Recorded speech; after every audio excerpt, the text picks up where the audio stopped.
Buenas tardes.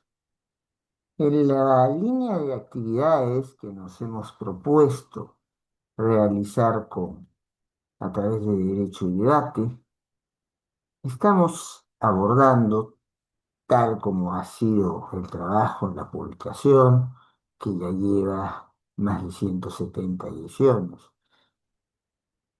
temas de actualidad, tratando de abordarlos con la mayor rigurosidad y la mayor imparcialidad. Esto es lo que busca caracterizar a nuestro trabajo. Agradezco a la confianza del equipo dentro de Chivate para hacer estas exposiciones. Agradezco a quienes nos estén escuchando en vivo y a quienes nos vayan a escuchar después en diferido, porque esto se está grabando.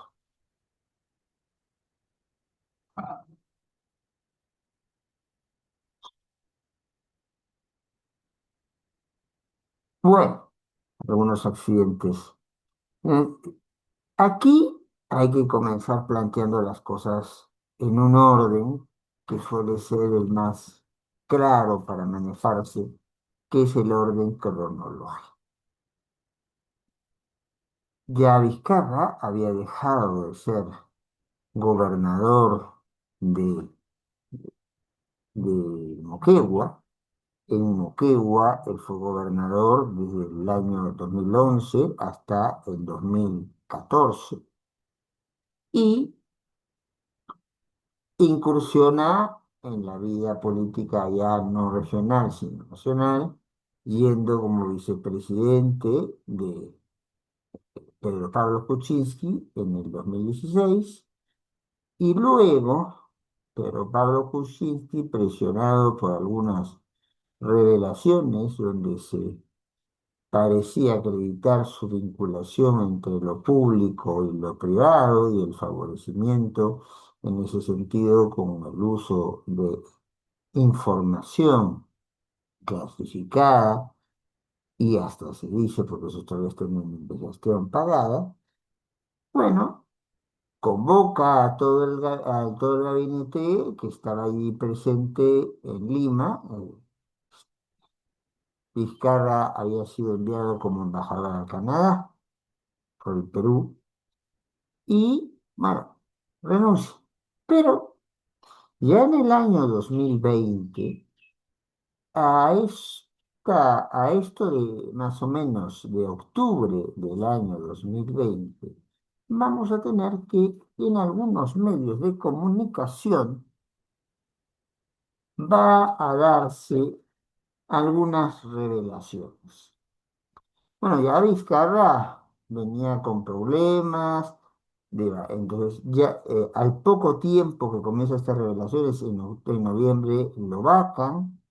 Pero lo que importante para resaltar es que ya se comenzaba a decir en los medios que él hacía desde su labor como gobernador regional en Moquegua, donde había tenido una imagen de gobernador exitoso, había hecho algunas obras, pero algunas de esas obras que había hecho las había concertado recibiendo un dinero para poder autorizar y mantener esa autorización de la obra correspondiente.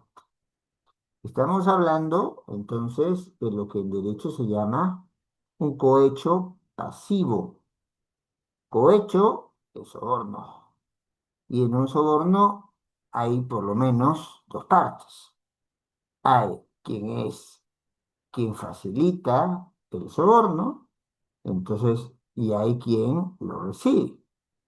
Cuando el asunto viene con dinero, es un cohecho propio. Cuando el asunto viene sin dinero, pues, hay quienes hablan de otras categorías.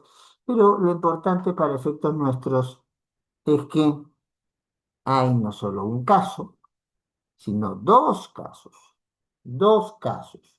donde se implica a el entonces gobernador Vizcarra, después presidente y hoy expresidente Vizcarra, se lo implica en que había más o menos una misma estrategia, ¿no? Salía una obra,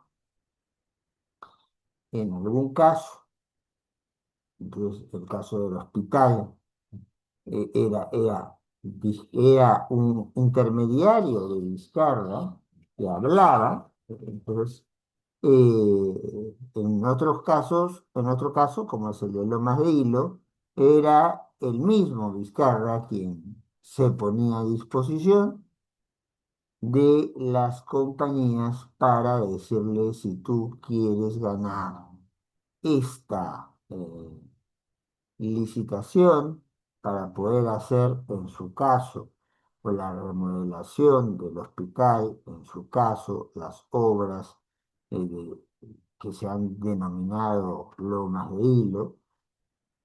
Bueno, pues tienes que pagar, ¿no? Entonces, se hace más,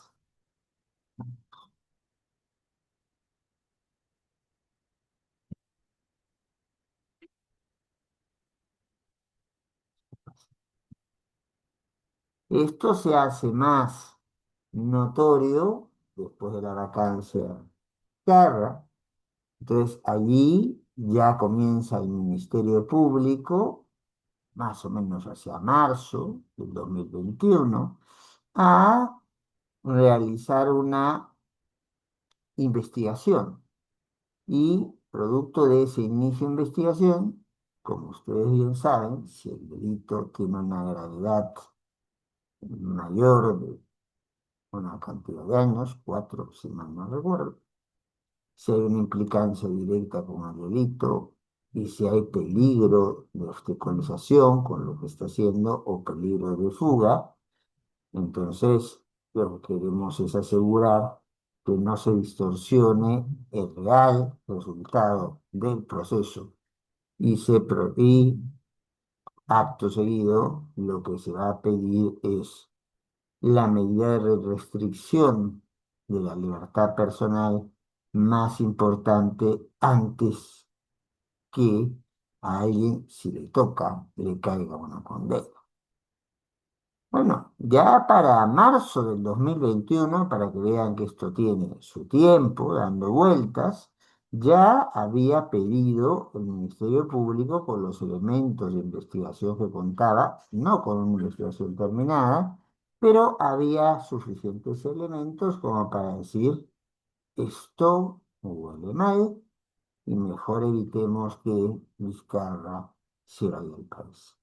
Es cierto que se ha acusado mucho de que en el caso peruano se ha hecho un uso abusivo de las medidas cautelares llamadas de prisión preventiva. Bueno, esto tiene otras explicaciones, en realidad no, a pesar del hacinamiento de las cárceles y la pésima condición que está la mayoría de ellas, no se ha desarrollado en el Perú suficientemente medios alternativos, como que lo que puede hacer acciones en favor de la comunidad o el uso de grilletes, que aquí fue un fracaso absoluto, y hay un importante esfuerzo que está comenzando a dar sus primeros frutos, pero que es el de la juzgados de flagrancia, pero todavía no está a la cabalidad de lo que debería estar, porque sostener un juzgado para ver este tipo de situaciones significa también sostener un equipo del Ministerio Público. Requiere una cobertura de presupuesto, justo que ahorita que se está discutiendo el presupuesto para el año 2026, donde tendrían que haber previsiones de este tipo. No pueden ofrecerse cosas que no tengan un respaldo presupuestal.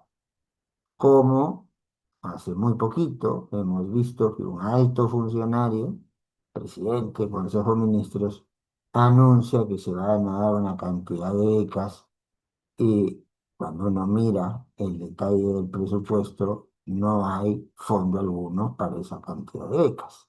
Esas cosas no pueden pasar, pero han pasado. Entonces, el Poder Judicial, volviendo a nuestro tema, cuando toma contacto con el avance de la investigación, dice, todavía no es una investigación completa, todavía es una investigación que tendría que cerrar su círculo, acreditar sus vinculaciones y en ese sentido pasemos recién en ese momento, a alguna medida más restrictiva de la libertad. Pues, Vizcarra no se le mete preso. En marzo del 2021 no se le mete preso, se ponen ya ciertas condiciones a su libertad. Ahí viene la época donde Vizcarra comienza a jugar, a dar vueltas por el país. Al poco tiempo ya inhabilitado en el Congreso, le quieren poner restricciones a aquello también, pero formalmente cualquier ciudadano o ciudadana puede expresar sus criterios de simpatía o antipatía con algún grupo político. Lo que no puede, si tiene una sentencia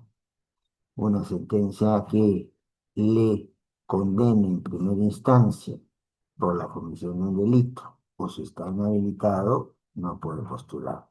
De ahí la importancia de este caso, porque si bien Vizcarra tiene ya hasta 3 inhabilitaciones, esa es una decisión política tomada en el seno del Pleno del Congreso que normalmente ha sido no muy bien vista. Suele ser vista como un mecanismo de abuso de poder por algunos sectores de la doctrina y, lo más importante, por algunos pronunciamientos de carácter jurisdiccional supranacional, como los de la Corte Interamericana, que ya tiene opinión al respecto. Él, lo que frente a las inhabilitaciones, que como he dicho son más de una, ya venía diciendo, eso no me preocupa tanto. Eso yo voy al sistema interamericano y me va a bastar con tener a nivel de la comisión, ni siquiera de la corte, como ustedes saben, en el caso nuestro, no va Eloy Espinosa Saldaña, no va la gente de Derecho de Debate, no, individualmente a presentar su caso. No.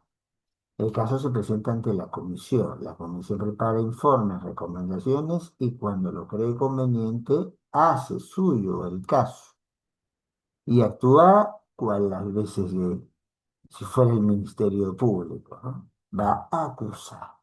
¿Y a quién va a acusar? No a la víctima, supuesta víctima, sino al Estado que se comprometió a cumplir los parámetros, en este caso, de la Convención Americana de Derechos Humanos, también conocido como Pacto de San José de los Trancos. Y entonces acá se dijo, no estamos para tanto.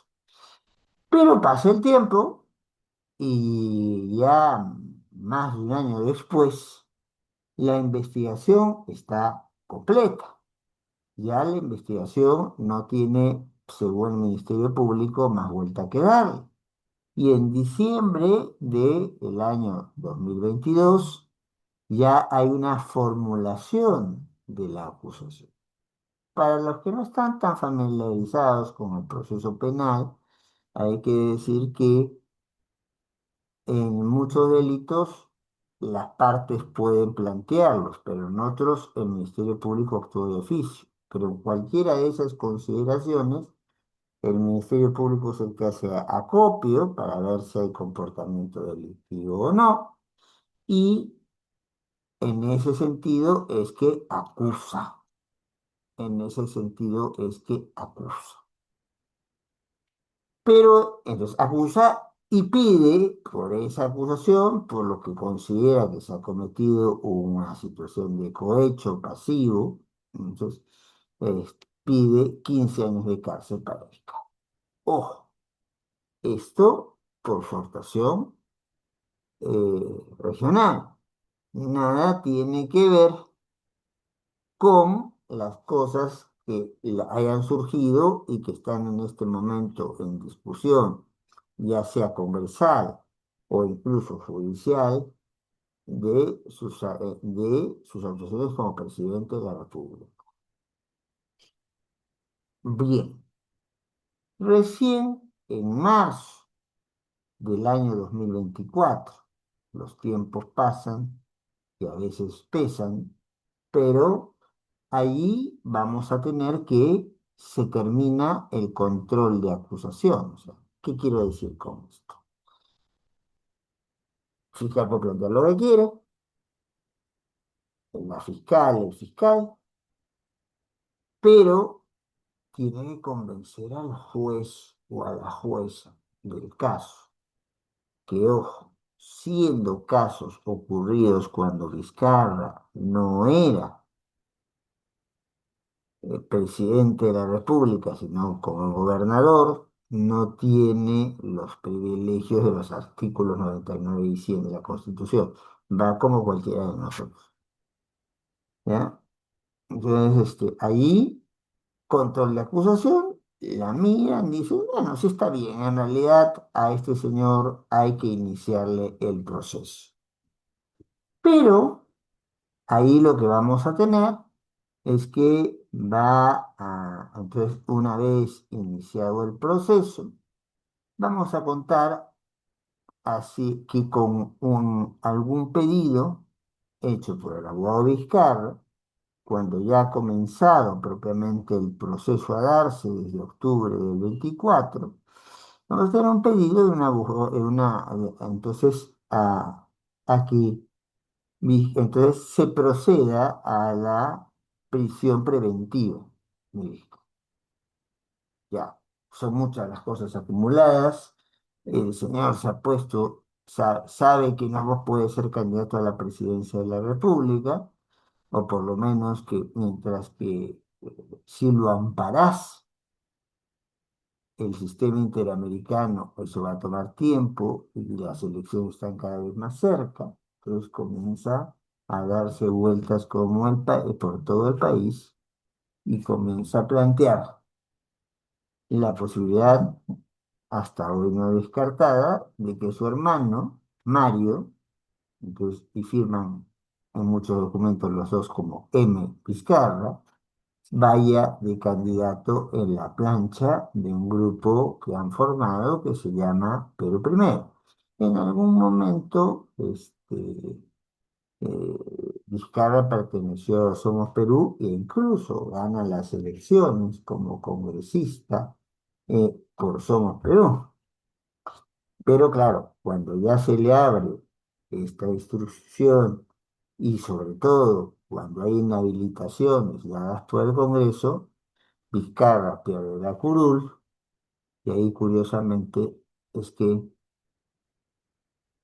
metemos en problemas o descubrimos que ya estaba en problemas un presidente y le abrimos el camino para que una persona que no estaba en la mentalidad de nadie llegara a ser presidente. Porque el accesitario, o sea, quien reemplazaba a Vizcarra, si él no podía asumir sus labores congresales, se llama Juan José Geri, el actual presidente interino de la República. Se plantea entonces, volviendo al tema, se plantea ya la detención preventiva, prisión preventiva de Vizcarra, todo hay que decirlo, con alguna situación. El alegato es correcto, peligro de fuga, el hombre viajaba por todo el país, pero el tratamiento no parece ser el adecuado. Y trato de ser justo con todas las posiciones. El tratamiento parece darse más, se había ido habilitando que todas las personas expresidentes de la República que eran detenidos iban al antiguo cuartel de Aviroes en la zona de Agradillo, a las afueras de Lima, donde por la especial configuración había sido un cuartel. Ahí tenía barracas donde podías instalarlas para poner a gente y tenía un espacio inicial de la administración donde se armaban las cuestiones de juzgar. Si Vizcarra estuviese siendo procesado por algo que tuviese que ver con su cargo como presidente, probablemente hubiera sido juzgado allí, pero no es el caso. Su problema se genera cuando es gobernador regional. Entonces, en vez de mandarlo a la cárcel, porque más o menos es la cárcel presidencial, si cabe en términos en el Perú, lo mandan a otro centro penitenciario. Eso Vizcarra lo aprovecha muy bien, se victimiza y entonces apela a esa decisión y logra que el proceso se le siga con él. ¿Qué es lo que pasa en este momento? Para ver este tipo de casos que tienen una suerte de complejidades y que pueden poner en riesgo incluso a las y los jugadores, en el Perú se ha copiado la lógica española y tenemos lo que se llama una sala penal nacional, que es la encargada de ver ciertos delitos se han cometido en Tumbes, en Puno o en Huancabamba, ¿no? Se traen y se ven aquí. Y este es uno de esos delitos. Entonces, el caso se lo confía al cuarto juzgado penal de esta Corte Penal Nacional. Y ustedes dirán por qué es un colegiado. Por la misma complejidad del caso. La curiosidad debe ser grande ya en este momento de poder entender de qué o cuál ha sido el modus operandi. Entonces, lleva a que Vizcarra en este momento, después de haber estado viendo buena parte de la lectura de sentencia, queda claro que lo van a sentenciar. No sé si por los 15 años que ha pedido el Ministerio Público, pero sentenciado todo indica que va a ser. ¿Qué es lo que hizo Vizcarra para ponerse en esta situación? Básicamente, dos casos son los que importan. El caso, que no quiere decir que Vizcarra no vaya a aparecer algún otro caso en el futuro como gobernador regional o cuando fue presidente de la República. Estamos hablando de esos dos casos que se están viendo en este momento. Uno de los casos tiene que ver con la remodelación del hospital de Moquegua. Allí, conociendo o reconociendo que no se tiene la expertise ni el equipo de gestión suficiente, lo que hacen, o así, y antes con más frecuencia, muchos gobiernos subnacionales e incluso instancias del gobierno central, es contratar a alguna institución, casi siempre institución internacional, para evitar, comillas, contaminaciones con influencias internas del propio país, pero hay contratos y hay contratos. En alguna época estuvo muy de moda que la Organización Internacional de las Migraciones, ¿no?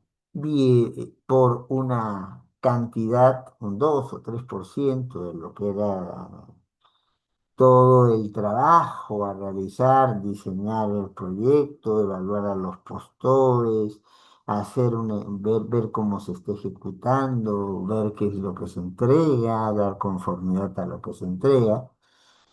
Bueno, ahí prácticamente lo que hacía la instancia estatal era casi que le dieran las llaves para abrir el sitio. Esto se descubrió que era una fuente de corrupción muy fuerte y luego, sobre todo ya en la década pasada y parte de la antepasada, comienza a jugarse a hacer, sí, usted puede contratar un consultor, puede contratar una consultora internacional, pero esa consultora no decide. Esa consultora es como el Pepe Grillo del cuento de Pinocho. No hagas esto, por acá te puede ir mejor, esto es lo que conviene que hagas, esto que te están entregando como propuesta está mal hecho, nosotros que conocemos te decimos que tiene que reformular. ¿Por qué es importante anotar eso en este caso y en el otro que voy a contar? Aquí estamos ante un hospital que existía, pero que necesitaba, casi a gritos, una remodelación. Lo que nos cuenta Vizcarra en su defensa es que él no decidía y que no había estado siquiera en la ciudad o en la región en el momento que se tomó la decisión. Y eso se acredita que no es cierto. Primero, por la nueva posición de estas instituciones que asumen participación de apoyo en los casos que se presentan. Ya UNOPS no decide, sino UNOPS lo que hace es recomendar.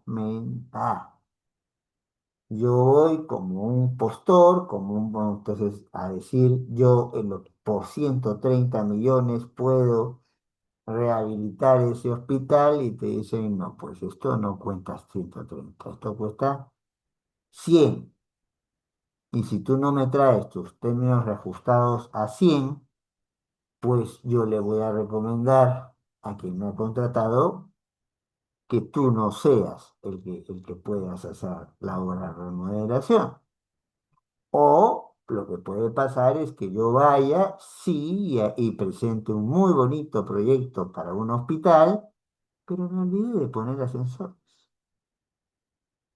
Y, como podrán suponerse, en la lógica de un hospital es vital tener ascensores para poder trasladar de una dependencia a otra o a la persona que esté enferma. ¿Qué pasa si a alguien comienza a dar un paro cardíaco? ¿Qué pasa si alguien tiene que hacerse algún chequeo, algunas pruebas? ¿Qué pasa si ya la persona no está tan grave?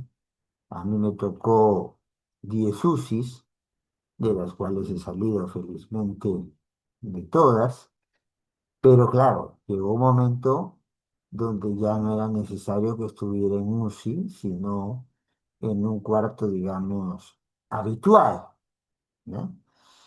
Entonces, ninguna de estas cosas, montos exagerados, imprevisiones en la construcción, calidad del material que se va a utilizar, que no es lo mismo qué material se usa para una zona sísmica que para una zona que no lo es.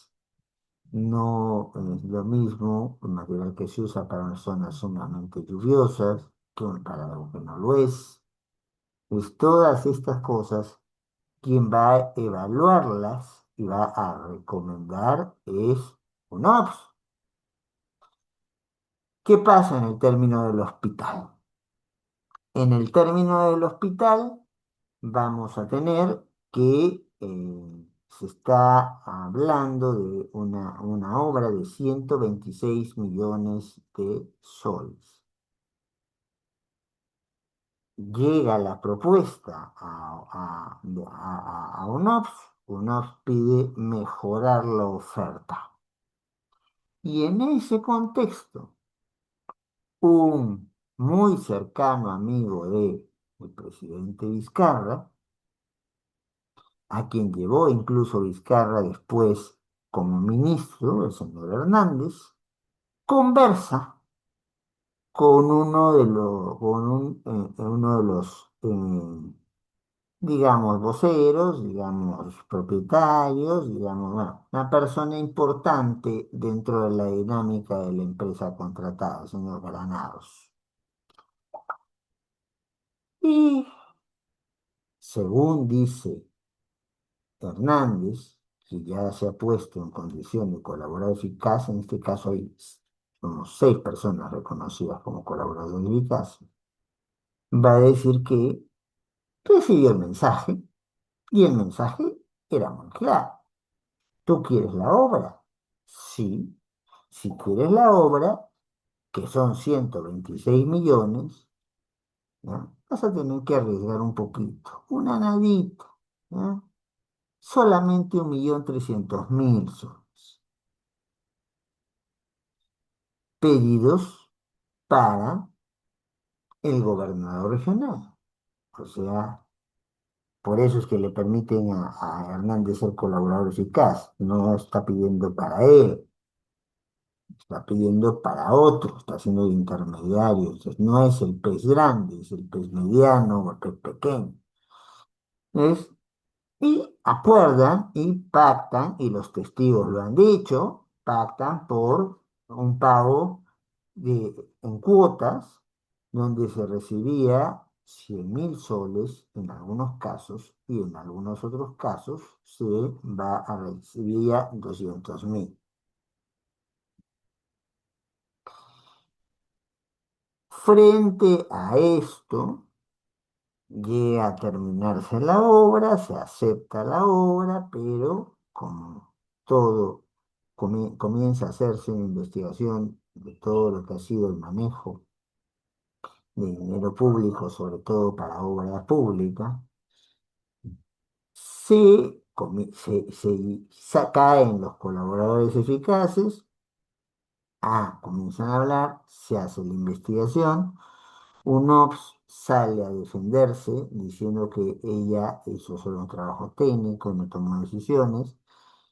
El cuadro está muy complicado en este caso para el presidente, el expresidente Vizcarra. Un amigo suyo de toda la vida testifica en su contra. Se pone colaborador eficaz. La empresa convocada tiene un vocero que sale y también dice que está en su contra. Vizcarra señala que UNOPS es la que toma las decisiones y UNOPS sale a decir yo no tomo decisiones. Vizcarra dice yo no estaba en la ciudad,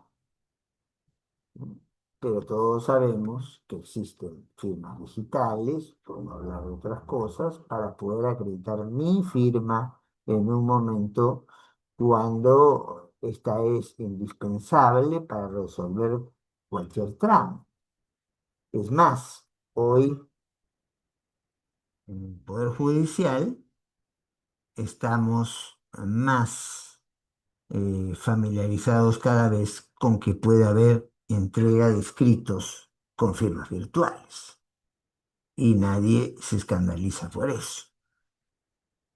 Ahí está el primer caso.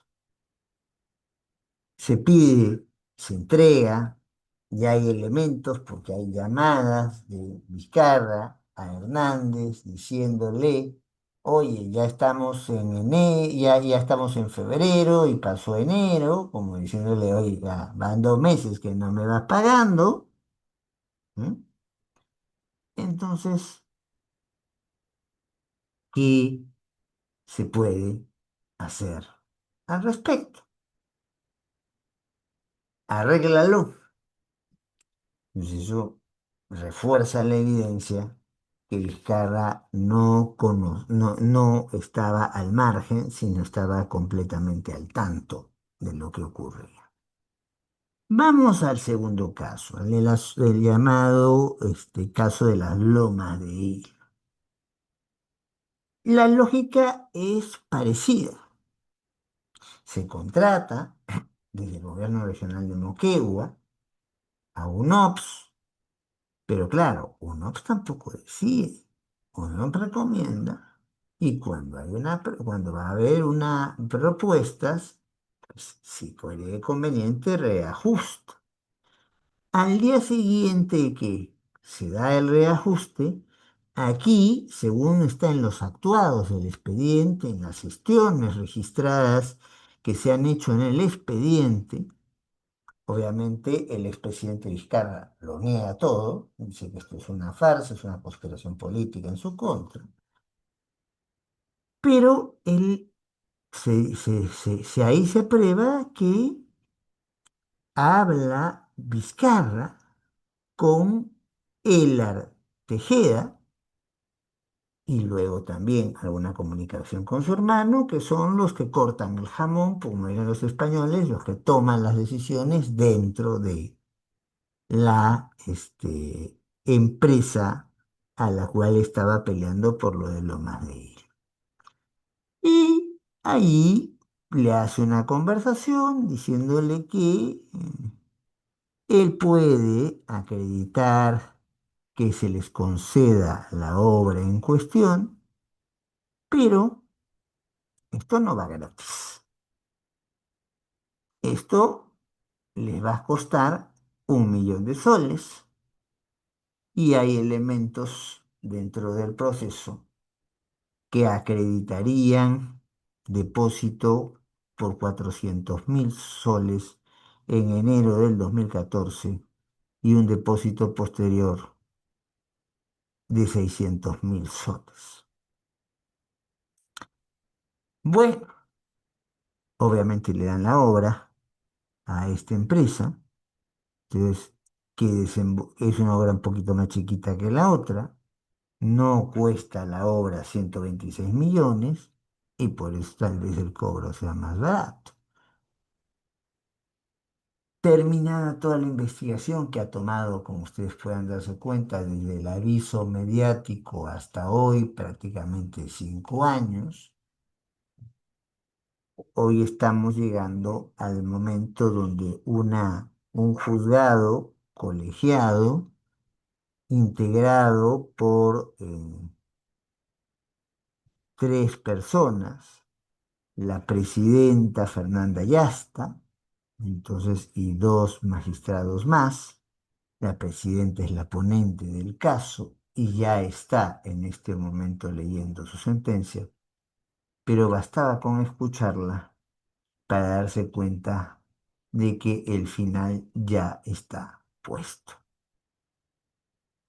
porque comenzaba a desbaratar, primero estaba viendo el caso del hospital, comenzaba a desbaratar los argumentos de la defensa de Vizcarra, señalando que UNOPS había declarado que ellos no habían tomado decisión alguna. Recomendaciones mil, pero decisión alguna.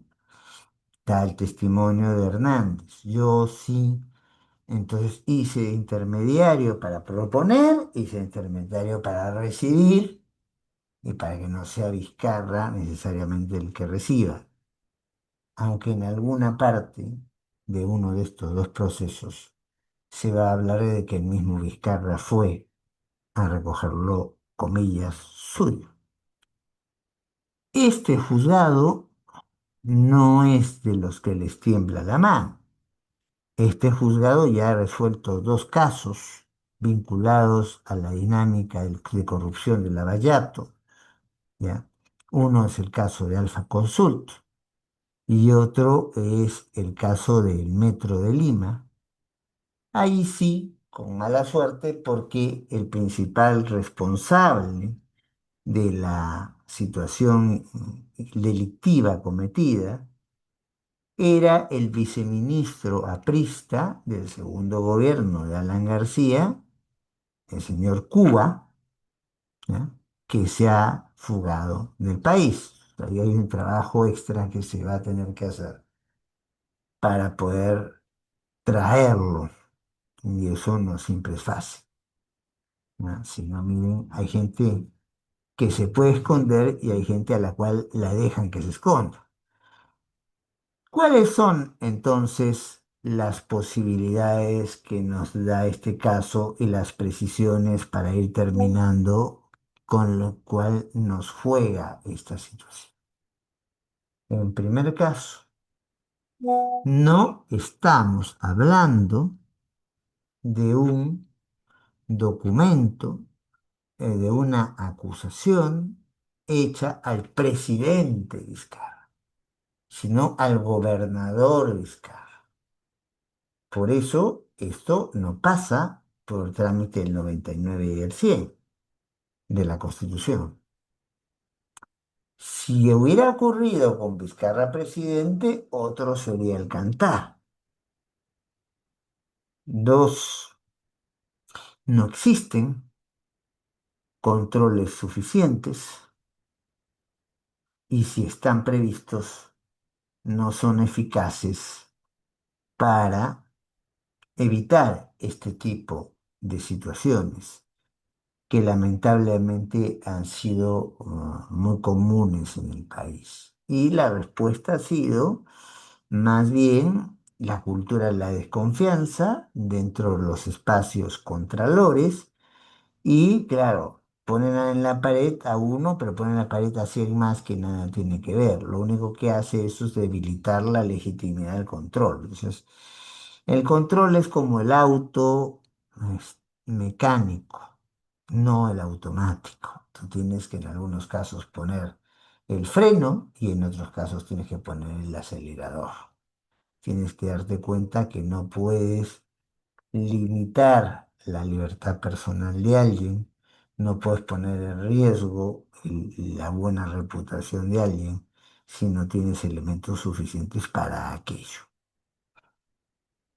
Tercer asunto, o sea, ahí entonces las cláusulas anticorrupción que se han planteado ya cada vez con más frecuencia necesitan una evaluación.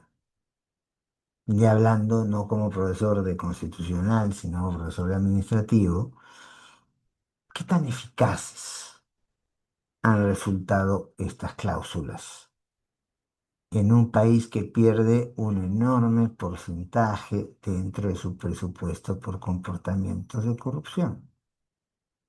Ya sea la corrupción dura, como este caso, o lo que sea que lega en este caso, del cohecho, ¿ya? Te doy la plata, te soborno. O la corrupción blanda, que es gestión de intereses. Voy para hablar, yo ministro, para hablar con otro ministro y decirle, oye, cuando yo estaba en el ejercicio libre de la profesión de abogado, tenía un cliente, el cliente ya ha sido condenado, pero está en una cárcel donde corre riesgos. Dale el favorcito, pues ponlo en una cárcel mejor. No. Después se ha comprobado que el favorcito no era gratis, ¿no? Pero eso no tenía por qué saberlo quien estaba ayudando. Eso se llama gestión de interés. Eso es lo que pasa, por ejemplo, cuando yo voy a un concurso, mi expediente está abajo y lo ponen arriba para como si tuviera mejor consideración. Ahí no ha corrido dinero, ahí lo que ha corrido son influencias. Nuestras actuales, porque las existen y cada vez son más exigibles. Cláusulas anticorrupción en los contratos están cumpliendo su finalidad o no. Última cosa. Esta es una sentencia de primer grado, primera instancia, no me cabe duda, después lo que he escuchado que va a ser condenatoria,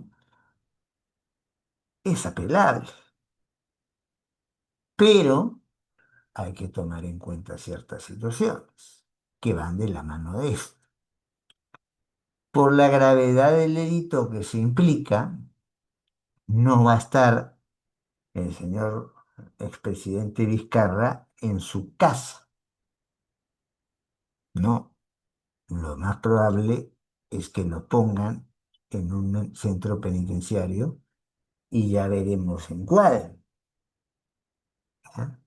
Podrían ponerlo en su condición de expresidente en el centro penitenciario de Barbadillo, en Airoz, pero tomando en cuenta que cuando ocurrieron estos hechos por lo cual están condenando, él no era presidente, sino era gobernador regional, vamos a ver por dónde sale la actuación del INPI. Y esto puede tener también repercusiones electorales. Revisando el caso, en alguna vez cuando fui magistrado del Tribunal Constitucional tuve que resolver a favor o en contra de expresidentes o de presidentes incluso en funciones. Y eso no crean que es fácil, que gana una serie de enemistades, pero si uno no quiere hacer su trabajo de manera honesta en un espacio como este, mejor no lo acepte. Vizcarra hay casos en los que ha tenido la razón, pero acá no veo que pueda tener la razón. Y esto va a tener implicancias electorales. Vizcarra, a pesar de todos los cuestionamientos, algunos justos y otros no tanto, contra él, tiene un arrastre popular indisimulable. No olvidemos que en las elecciones anteriores a la que se nos viene en el 2026, Vizcarra fue elegido congresista y con una muy alta votación. Son que vinieron las inhabilitaciones y ya no le permitieron asumir el cargo. Tendrá un Vizcarra eventualmente en la cárcel, desde ya inhabilitado, no puede ser candidato, ya el Jurado Nacional de Elecciones lo sacó de la plancha, porque dijeron, no, no, no, Vizcarra no va a presidente, pero hacemos la combinación de los M Vizcarra, ¿no? Entonces va M Vizcarra, Mario a la cabeza y va M Martín a la primera vicepresidencia. No, no. La norma es muy clara, si usted está inhabilitado, la inhabilitación es una sanción que implica que no puede ejercer cargos públicos, ¿no? Entonces usted se me va de esa lista. Pero Vizcarra denominaron o se autodenominó jefe de la campaña del país, el partido Perú Primero. ¿No? Pues difícil que desde la cárcel pueda ejercer esa labor. Y no sabemos si va a poder tener capacidad de endoce cuando nos va a estar dando vueltas por el país y apuntalando a su hermano como candidato, que por cierto las últimas encuestas no le iban nada mal. Venía tercero y muy cerca de la candidata que va segunda en una dispersión absoluta de votos, pero ahí estaba. De hecho, el Perú Primero puede sentir el golpe, por decirlo de alguna manera, puede no mantener la inscripción y de hecho, si mantuviera la inscripción, me temo que con Vizcarra, Mario, no va a mantenerse tantos votos como con Vizcarra, Martín.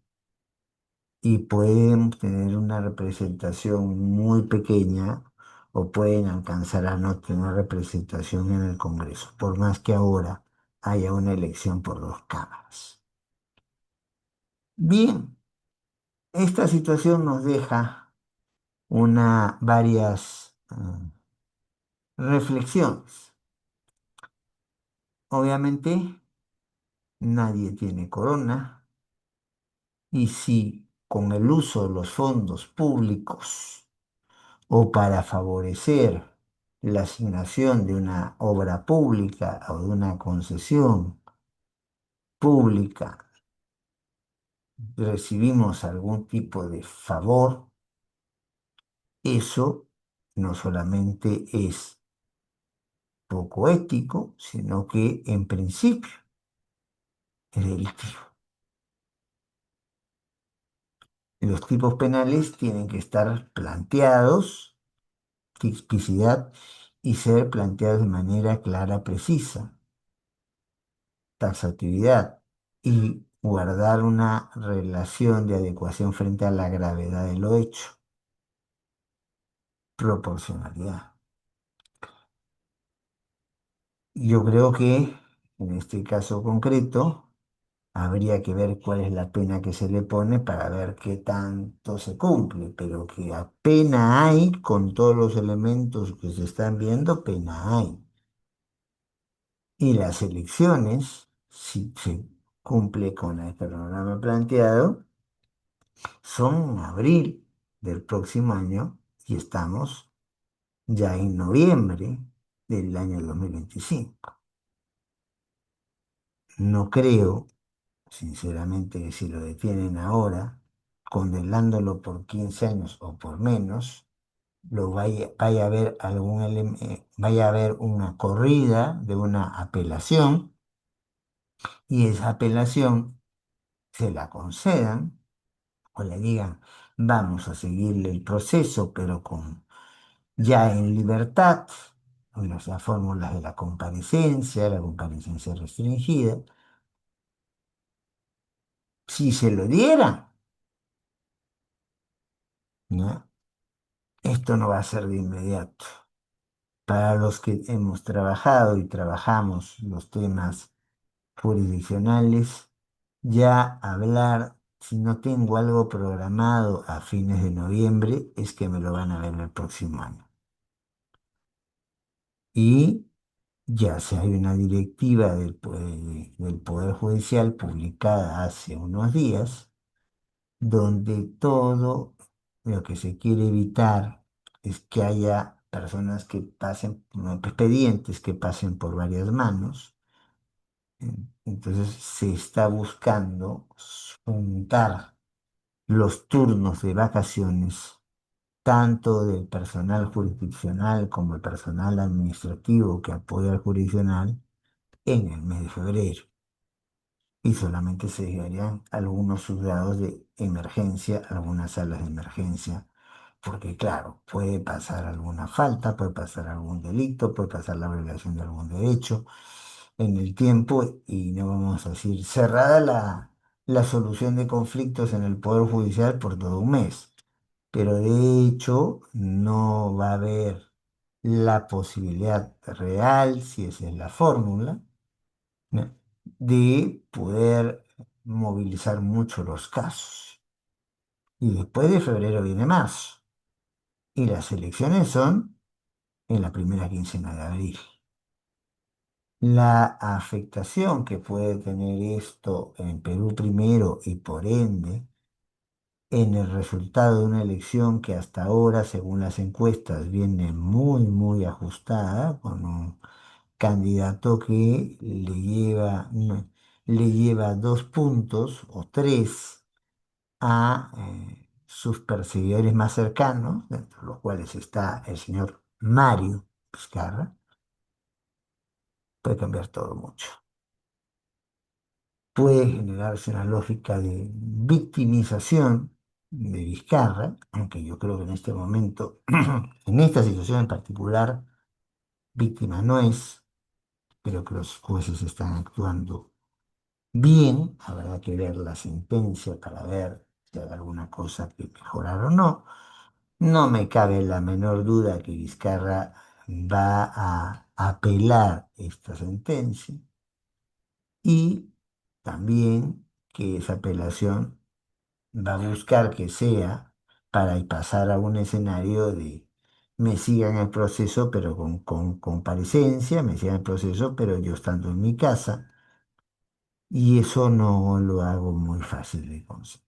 Entonces, este caso tiene repercusiones, no hay funcionario o funcionaria liberada de sus responsabilidades. Si hay una investigación certera, se ha criticado mucho a Lavallato y a veces con razón, pero hay situaciones donde el Ministerio Público ha hecho su trabajo con prolijidad y sin mayor cuestionamiento. Y hay jueces y juezas también que hacen su trabajo con prolijidad y mayor cuestionamiento. Y estamos hablando ya de un colegiado que se trae dos paquetes muy grandes encima. O sea, el caso de Anfa Consul, el caso del Metro de Lima, no eran casos donde se estaban jugando dos peritas o dos limones, por si acaso. ¿Y cuáles serán las repercusiones en los procesos electorales que se nos vienen?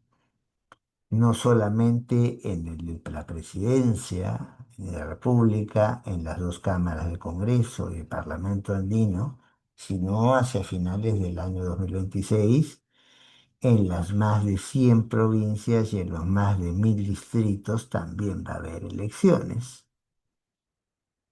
¿Cuánto afectará a favor o en contra la configuración de la clase política del país si es que Martín Vizcarra, como todo indica, es sentenciado a este caso? Independientemente de que en el sistema interamericano digan que sus inhabilitaciones fueron una decisión política injusta y que hay que proteger sus derechos por ahí, sí, pero eso no quiere decir que no haya cometido un delito y que no lo condenen por un delito. Y mientras esa decisión no se revierta, él ya tiene la...